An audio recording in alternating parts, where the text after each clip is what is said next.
మొత్తం తీసుకో స్టార్ అయిపోయింది అట్లా పెడుతున్నారు. హాయ్ బ్రో సైంధవ్ వర్సెస్ నా సామిరంగా ఏది హిట్ అవుద్ది అనుకుంటున్నారు? రెండో హిట్ అవుతాయి. కథ బాగుంది అనుకో. ఇప్పుడు కాశ్మీర్ ఫైల్ కాంతారా కాబట్టి ఖచ్చితంగా స్టోరీ బాగుంది అనుకో.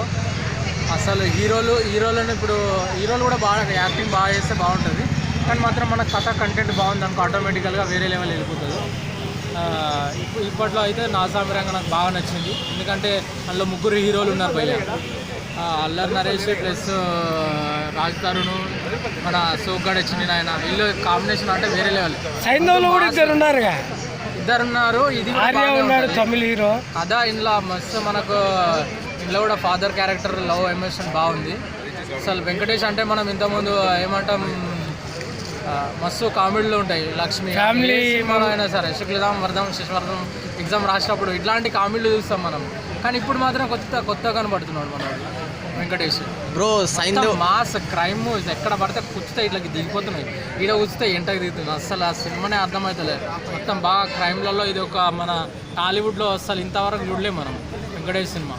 సో ఆ ట్రైలర్లో ఒక షాట్ వచ్చేసి బాగా రీసెంట్గా పాపులర్ అవుతుంది. దాని గురించి మీ రెస్పాన్స్ ట్రెండింగ్ దాని గురించి మీ రెస్పాన్స్ ఏంటి? దాని గురించి రెస్పాన్స్ అనేది లేదు. No comments. ఎందుకంటే అది మీరే ఊహించేసుకోండి. కానీ మాత్రం ఫైట్లకు మాత్రం కేర్ ఆఫ్ అడ్రస్ ఇప్పుడు వెంకటేష్ అని చెప్పుకోవచ్చు. ఎందుకంటే ఇంతకుముందు మనోడు ఫ్లాప్లలో ఉన్నాడు ఆ వెబ్ సిరీస్ తీసి. ఇప్పుడు మాత్రం మన కథ బాగుంది అనుకో ఆటోమేటిక్గా హీరోలు ఎక్కడికో ఎగిరిపోతారు. మన రాజమౌళి ఇప్పుడు భారతదేశానికి హీరో అని చెప్పుకోవచ్చు.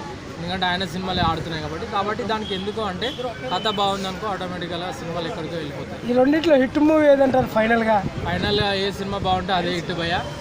అంతే. సినిమా కథ మీ ఒపీనియన్ ప్రకారం? నా ఒపీనియన్ ప్రకారం ట్రైలర్లు టీజర్లు చూశారు కదా. రెండిట్లో ట్రైలర్లు అంటే నాకు కామెడీ ఫ్యామిలీ ఎంటర్టైన్మెంట్ అంటే నాకు చాలా ఇష్టం. క్రైమ్ మూవీస్ అంటే నాకు ఎక్కువ చూడదు అది. కానీ స్టోరీ బాగుంది అనుకో. నేను చూడండి ఎందుకు చెప్తాం భయ్య.